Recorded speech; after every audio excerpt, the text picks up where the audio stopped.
Prescription products require completion of an online medication consultation with an independent healthcare provider through the LifeMD platform and are only available if prescribed. Subscription required. Individual results may vary. Additional restrictions apply at lifemd.com. Read all warnings before using GLP-1s. Side effects may include a risk of thyroid C-cell tumors. Do not use GLP-1s if you or your family have a history of thyroid cancer. Confused on where to start with weight loss medication? See the lowest prices available with or without insurance for Wegovy, Zepbound, and more at trylifemd.com. 95% of LifeMD patients said starting their weight loss journey was simple. Listen to Tara's story after losing 42 pounds. You just take your shot. It doesn't feel like you're on a diet. What I wasn't expecting it to do was to shut off the food noise. I had gone from 237 to 195. This was life-altering, and if I can do it, I feel like anybody can do it. Get your free insurance benefits check in minutes right now at trylifemd.com. Nearly 96% of patients said they would recommend the LifeMD program to anyone who wants to lose weight. Get started right now at trylifemd.com. That's TRYLIFEMD.com.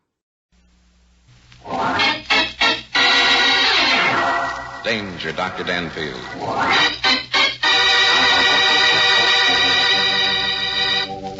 As our story opens, we find Dr. Danfield, authority on crime psychology, and his pretty young secretary, Rusty Fairfax, on a train which is heading toward the fashionable resort town of Cranston in upper New York State.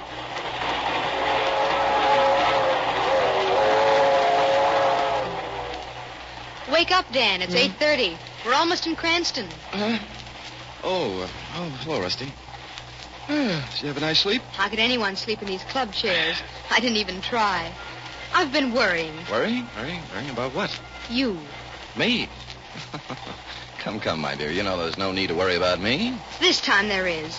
Dan, I can't understand your interest in a woman who's afraid she's going to shoot her own husband.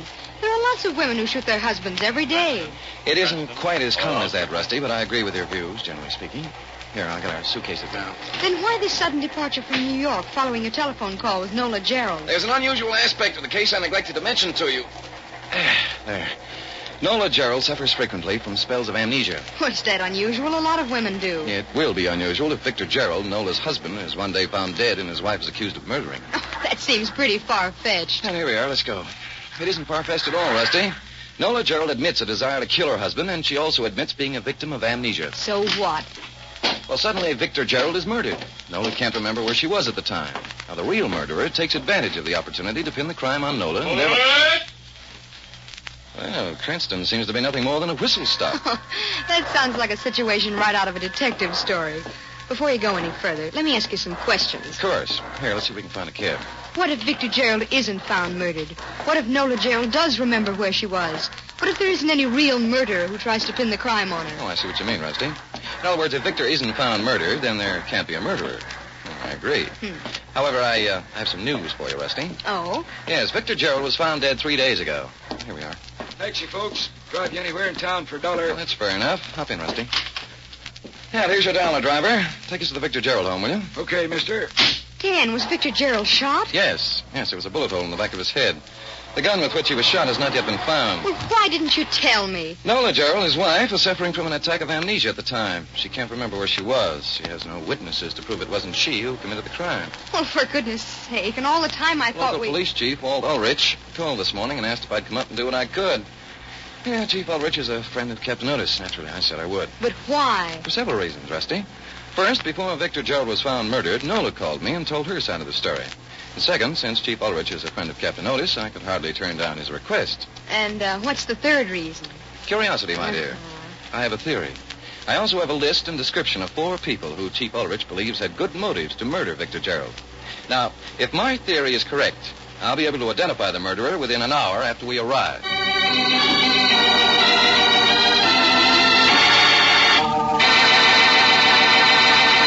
In a moment, we'll return for the second act of Danger, Dr. Danfield, but first... Now back to Michael Dunn for the second act of Danger, Dr. Danfield.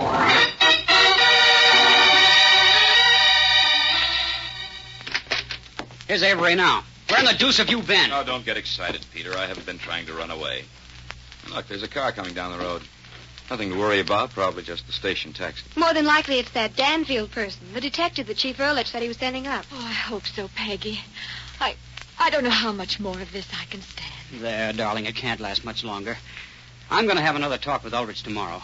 It's cruel to expose you to this ordeal. I don't see that it's any more cruel for Nola than it is for Avery and me. Don't get the idea we're enjoying being held prisoners here while a lot of detectives try to pin a murder charge on us. If you didn't kill Victor, Peggy, there's no need for you to be concerned. Yeah, that goes for you, too, Pete. As a matter of fact, it goes for all of us. The one who acts the most worried will probably turn out to be the murderer. Oh, that's not fair, Avery. All of you have an alibi. You've had plenty of chance to establish that alibi. 3 days, in fact. What about me? I don't even know where I was. It might have been I who shot Victor. Oh, of course it wasn't you, darling. It's absurd even to think such a thing. What's absurd about it? To me, it makes sense. If my opinion means anything, it makes sense to me, too. Nola was always saying she hated Vic enough to kill him. Her subconscious mind must have reacted while That's she enough, was... Peg. What are you trying to do, cover up your own guilt? My guilt? Oh, come, Peter. You must be pretty desperate for something to say to make a remark like that. Really?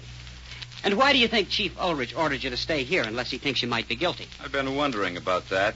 There's only one answer. You must have told him about the trouble Vic and I had been having. Well, certainly I did. I'd be a fool to deny knowledge of it. Ulrich knew that you and Victor were considering dissolving your partnership, and he knew that you, Avery, would be ruined financially if this came about. Fine friend you turned out to be. I suppose you told him also that Peg and I were the types of people who would commit murder to prevent financial ruin? No. Ulrich figured that out for himself. Which reminds me, who told him about the shooting incident down in the summer house? Oh, I did, Peter. Nola. Why? I had to, darling. He kept questioning me. I knew he'd find out from either Peg or Avery. They both saw what happened that night. I had to tell him. This is rich. It really is. For heaven's sake, Avery, what's so funny? I was just wondering what this guy Danfield will say when he finds out what he stepped into. Here are the four of us, all trying to pin this murder onto the others. All of us have motives. All of us had the opportunity. I'm telling you, the guy will have to be a wizard if he puts his finger on the guilty party.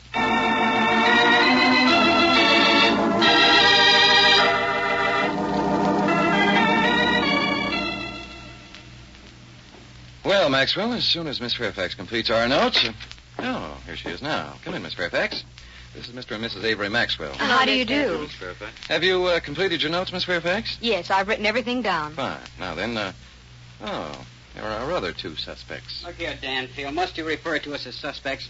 After all, it's rather cold-blooded. Murder is even more cold-blooded, Wade. Are you feeling better, Mrs. Jerrold? Oh, yes. Yes, I'm quite all right now, thank you. Good. Oh, by the way, I want you to meet my secretary, Mr. Wade, and Mrs. Gerald, Miss Fairfax. How do you do? Now then, let's proceed. Mrs. Gerald, frankly, you're the one in whom I'm most interested. Now, as I understand it, you'd threatened to kill your husband on several occasions. Oh, no. No, you mustn't believe that. I had said that I hated him enough to kill him, but I didn't threaten. And why do you admit making such a statement? An ordinary person would realize that such an admission would immediately arouse suspicion. If the police learned from someone else that she'd made such statements, it would be a lot worse, wouldn't it? I think Nola did exactly right. Oh, do you, Wade? You're in love with Mrs. Gerald, aren't you? Yes. Nola and I love each other. There's no point in pretending we don't. Well, that's sensible. Mrs. Gerald, how long did your spell of amnesia last? 3 days. And during that time, you had no idea where you were? None at all. I see. But since then, you've been told that you spent all of your time in bed. Why, yes. Bessie, our housekeeper, realized what was happening and called Dr. Talmadge from the village. He assigned a nurse to take care of me. Mm-hmm. Was the nurse with you all of the time? Well, no. No, she slept in a room across the hall. And you think you could have crept out of bed, gone to the summer house, and shot your husband? I could have. It's terrible to think of. Yes, I can understand how you feel. Well, this may lead to some very interesting conclusions. Now, about the shooting incident that took place in the summer house 3 weeks ago. You were, I understand, all present? Yes, we were all there. We all saw what happened, and the police know all about it. Nothing about that'll help you. I think there is, Maxwell. Good deal, in fact. Will one of you be kind enough to tell me exactly what took place? Oh, this is getting tiresome.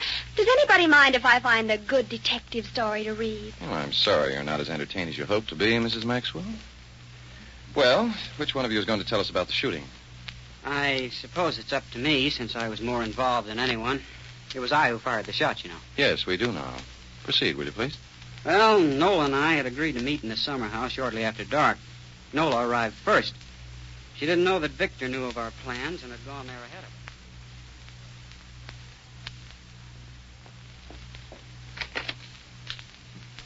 Peter? Peter, are you here?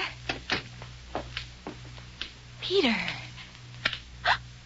Victor! Well. So you couldn't wait until we got back to town. Oh, Victor, stop acting like the injured husband. You know very well it doesn't make a speck of difference to you where I meet Peter, or when or how often. That's where you're wrong, my sweet. It makes a whole lot of difference. Oh, don't tell me you're jealous, darling. I couldn't stand it. Jealous of you? Are you serious? Why, if you took a nosedive off the Empire State Building tomorrow, I'd be the happiest man in the world. I'm perfectly aware of how you feel toward me, Victor. Please don't go over it again. I'll do more than keep reminding you of what a cheat you are if you insist on a rendezvous with your boyfriend while he's a guest in my house. Oh, stop pretending it makes any difference. You've told me 100 times you didn't care what I did. I've told you 100 times I didn't care what you did so long as it didn't affect my business and my reputation. Oh. I'm going to Congress next fall, and I'm not going to let you stop me. I don't like your attitude, Victor. That's tough. Why, you haven't even the decency to respect the agreement we made. You haven't Victor? even... You're just no good, Nola. You're rotten all the way through. Oh, I hate you, Victor. I hate you so much I could kill you. Good. It's a pity we didn't reach this understanding a long time ago. It would have saved us both a lot of trouble. But since now my career in politics... Oh, your career in politics. That's all I've heard ever since I married you. Your career in politics. Oh, what a fool I was not to have realized that that's all you cared about, dreamed about, lived for. Everything you ever did was to gain a selfish end. You married me because you thought my social position would give you prestige. You All right, that's enough. Quit trying to sell yourself the idea you're anything but a... What? Well, nice going, baby. That caught me right across the mouth, you lousy little cheat. Stop it. Stop calling me that. Oh, I hate you. I hate you. Hey, you little wildcat. I'll kill you, Victor Gerald. I'll kill you. All right, Gerald. Leave her alone. Victor, I'll kill you. Shut up. Why, you dirty rat hitting a woman. I'll kill Come you. on, Wade, if you want some of the same. Do you think you can lick this? Well, you always carry a gun, Wade, in case someone should call you a rat? That does it, Gerald. I've wanted to do this for a long time. Get ready to die. Hey, you guys, what's going on here? Pete, put down that gun. Place down that gun, you fool. Leave me alone, Avery. I'm going to kill him.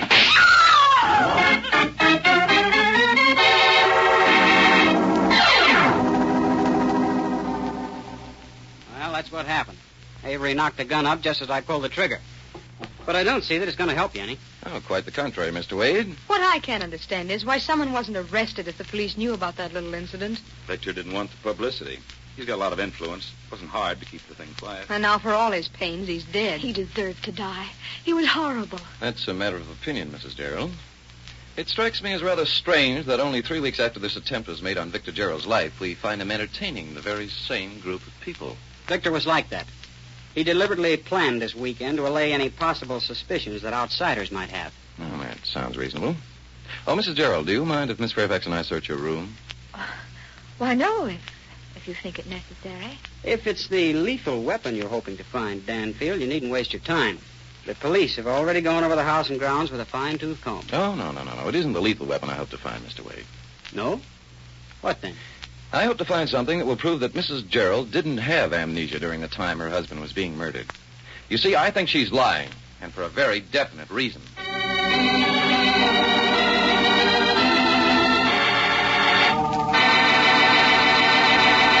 In a moment, we return to Danger Dr. Danfield, but first...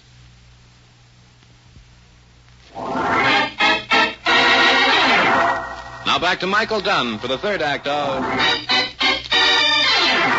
Danger, Dr. Danfield.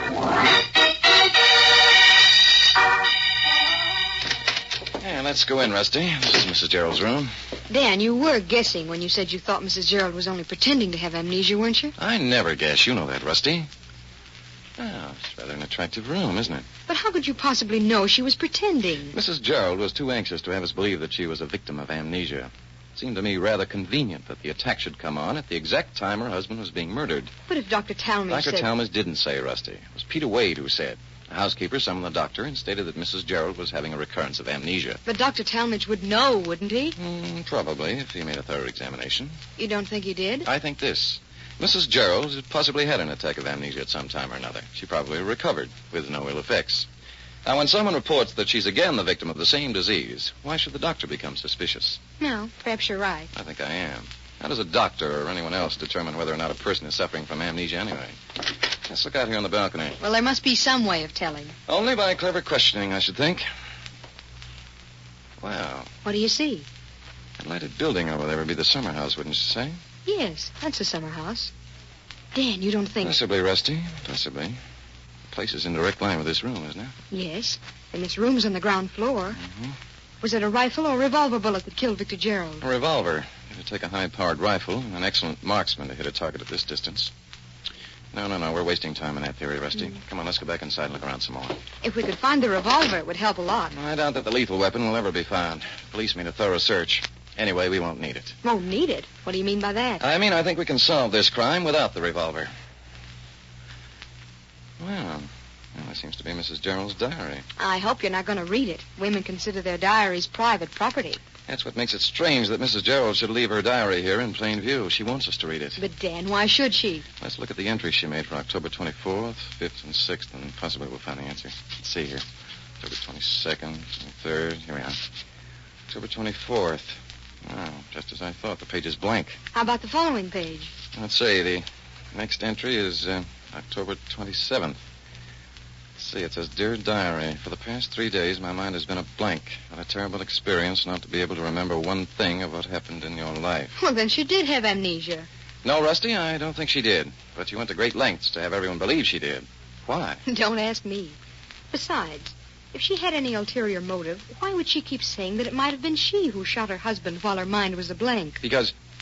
Well, by George. Now what? Rusty, that's the answer. Of course it is. Why didn't I think of it before? Think of what before? What's the answer to what? Rusty, you're practically a genius for thinking of it. Come on now. There's something in the summer house that'll probably answer our problem. And I'll bet $1 no one's thought to look for it.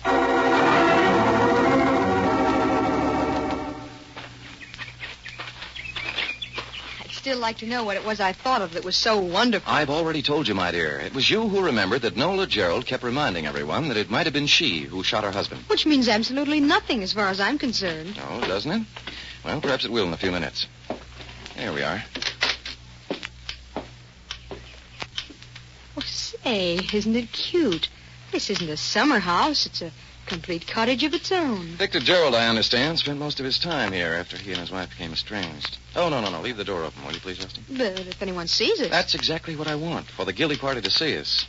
As a matter of fact, if he or she doesn't, I'll have to explain what we're doing down here. But why? You'll see. Now then, according to the story Peter Wade told us, Jerrold must have been standing about right here when Avery and Peggy Maxwell came charging across the porch and into the room. When? What are you talking about? The shooting episode that happened 3 weeks ago. Well, let me see. Victor struck his wife and she fell. Peter must have been standing by the door. The gun in his hand was knocked up. Yes, there it is. There's what? The bullet hole that was made when Wade's gun exploded. See it up there near the ceiling? Oh, yes, of course. Well, now we know that Peter Wade was telling the truth. But how in the world are you going to connect the shooting incident of 3 weeks ago with Victor Jerrold's murder 3 days ago? I'm not, Rusty. The murderer is going to do it for us. Come on, let's go back to the house. I want to make a phone call to Chief Ulrich. Then I think we can clean this whole thing up.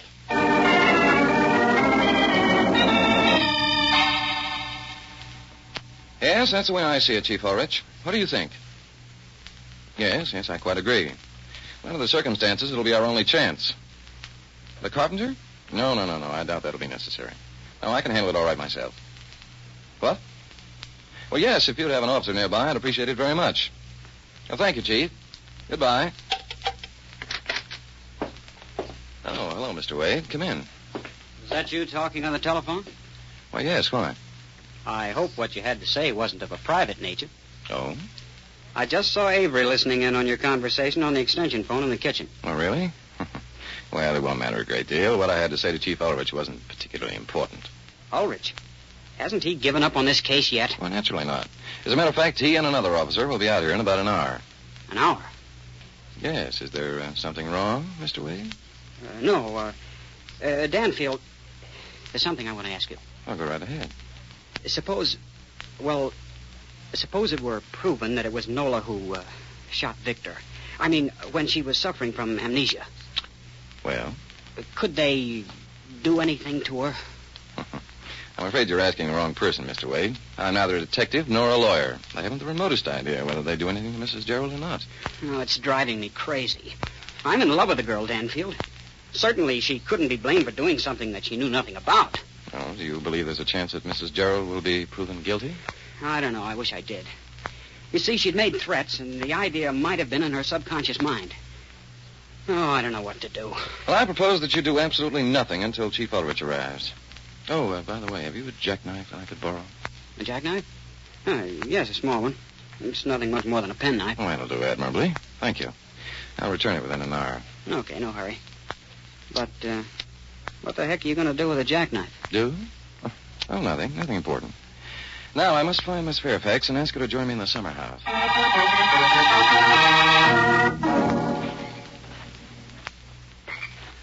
Well, I think we have the stage pretty well set, don't you, Rusty? I only hope it works. Oh, it'll work, I'm sure of it.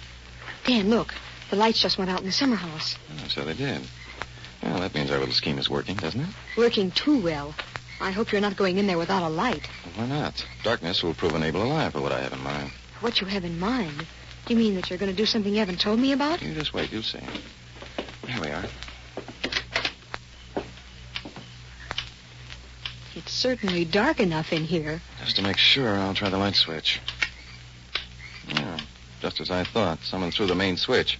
Oh, close the door, Rusty, will you, while I light a match? Okay. Yeah, nothing seems to be disturbed. Why should it be? Let's see now. Yeah, it's probably the best spot will be over here near the back door. Best spot for what? What's going to happen? Oh, didn't I tell you, Rusty? Here, wait till I light another match, will you? There. Well, the murderer is going to appear here in a very few minutes, and we're going to capture him. We're what? I'm going to blow out this match, open the rear door, and suggest in a normal tone that we're leaving. And I'm going to close the door, and from that point on, no talking, please. But, Dan, Don't worry, my dear. I'll take care of everything. Well, Miss Fairfax, I guess we've done all we can here. Let's go back to the house, shall we? All right. Nice work, Rusty. Now find your way to the divan and make yourself comfortable. Where are you going to be? Right here near the door, naturally. But, Dan, suppose... Stop worrying, Rusty. Go on over to the divan. All right. Now, we'll just sit here and wait.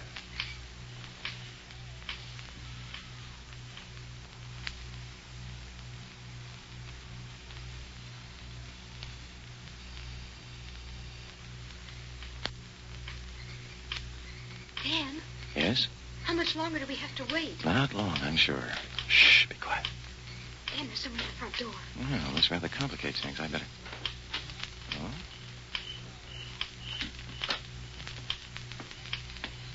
Dan, there's someone in the room. Keep quiet so he can't locate you. All right, friend. You might as well give up. The place is completely surrounded by the police. It's no use, I say. You haven't a chance. Daddy, Oh, so that's your game, is it? What's going on in here? Officer, get out your flashlight. Grab him. I got him. Well, take this!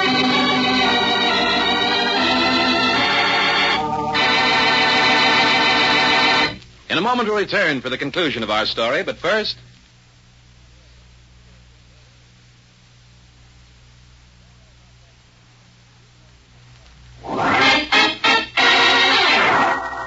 Now for the conclusion of... Danger, Dr. Danfield.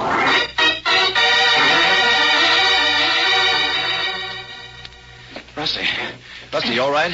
I guess so. What happened? Don't worry, Doc. I got him. Pick up my flashlight and let's see who it is. Right. Keep your hands off me! Steady now, me lad. Here we are. Well, Dan, it's Peter Wade. which isn't too surprising. All right, officer, put the handcuffs on him. Chief Ulrich will be here any minute. I'll just do that. Keep your hands off me! You're not going to put any handcuffs on me! Come on, Rusty. Let's get out of here. Our work seems to be done.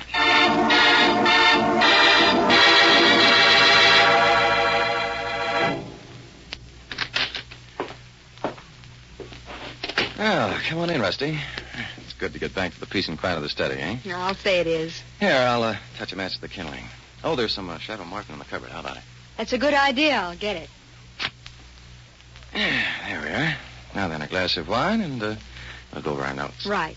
There's still a lot of things I'm in the dark about. Such as wondering how I knew the murderer would reveal his identity by coming out the summer house. That's the big question. Well, here's the answer.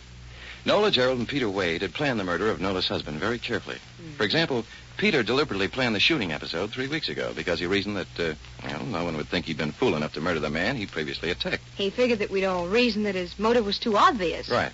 Now then, both Nola and Peter made continued subtle attempts to cast suspicion on Nola. Why? Well, they hoped that everything else failing, the police would reason that it must have been she who murdered her husband while she was suffering from amnesia. And if she did, without realizing it, she couldn't be blamed. Well, that's what they hoped, and they were probably right. But how did you know the murderer would come to the summer house? Because I let everyone know what I planned to do. I told Chief Ulrich that I intended to remove the bullet from the hole it made in the wall during the shooting episode of 3 weeks ago. But how would that prove anything? Well, by comparing that bullet, which Wade admitted he fired, with a bullet which was removed from Victor Jerrold, it could easily be established that the 2 bullets came from the same gun. Oh, well, Dan, that's right, isn't it? Of course. Now, if Wade had wanted to risk it, he still could have sat back and made us prove that he fired the second shot, but he didn't know how much else we knew. And if he could gain possession of the bullet buried in the wall, he'd be completely safe. See? Oh, some more wine, Rusty? Oh, yes, thanks. And then we'd better get on with the lecture, The lecture, my dear, can wait.